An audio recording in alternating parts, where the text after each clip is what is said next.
Hi there, can I ask you a question? How's your dental health routine? Do you brush twice a day? Do you use mouthwash? And most importantly, do you use dental floss? You know, I went to a dentist recently and the dentist said one of the most important things you can do for your teeth is to floss them. I want to ask you another question though. How's your mental health care? Do you floss your mind regularly every day?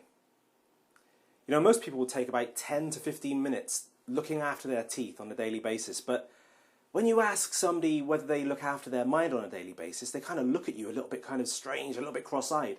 But the truth of the matter is that if we don't take care of our mind in the same way that we take care of our teeth, then it shouldn't surprise us if we kind of sometime along the way get brain rot.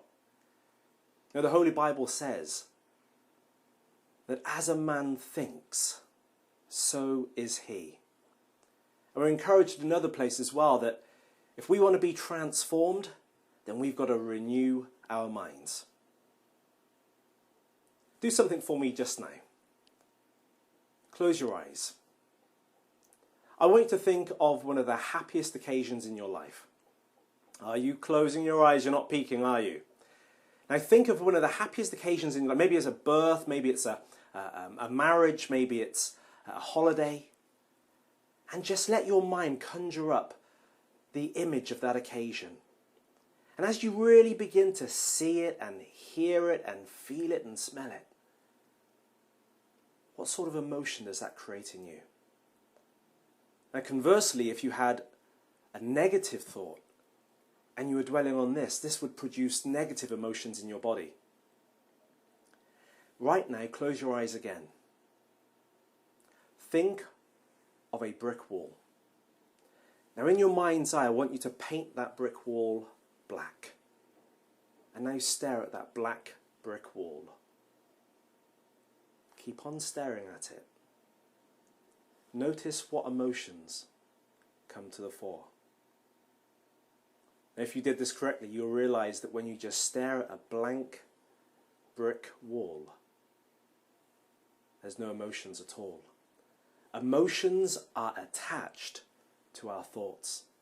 If our thought life is bad, if our thought life is grotty, then our emotions will be grotty.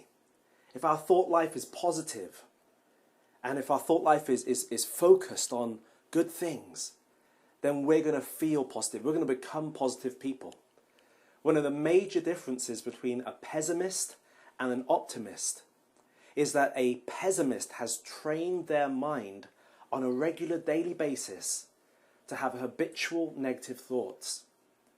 An optimist, on the other hand, is somebody who refuses to dwell on the negative.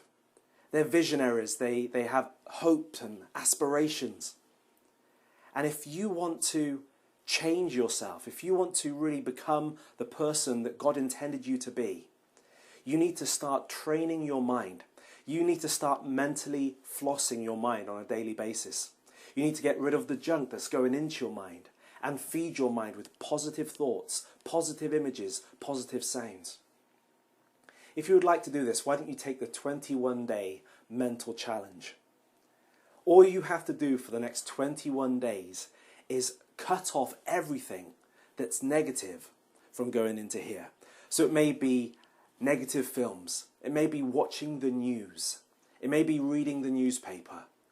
Whatever it is, whatever negativity is going into your mind, for the next 21 days, cut it off. Stop watching the news. Stop reading the newspapers. They're full of bad news anyway. What you're doing is just kind of feeding your mind with nonsense.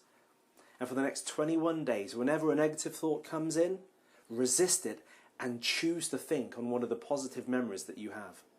If you do this for the next 21 days, you will renew your mind. Not only will you renew your mind, you will renew your character, your personality, how you feel, whether you're a pessimist or you'll become an optimist. So for the next 21 days, I want to challenge you. Focus on the good, because as a person thinks, so they are.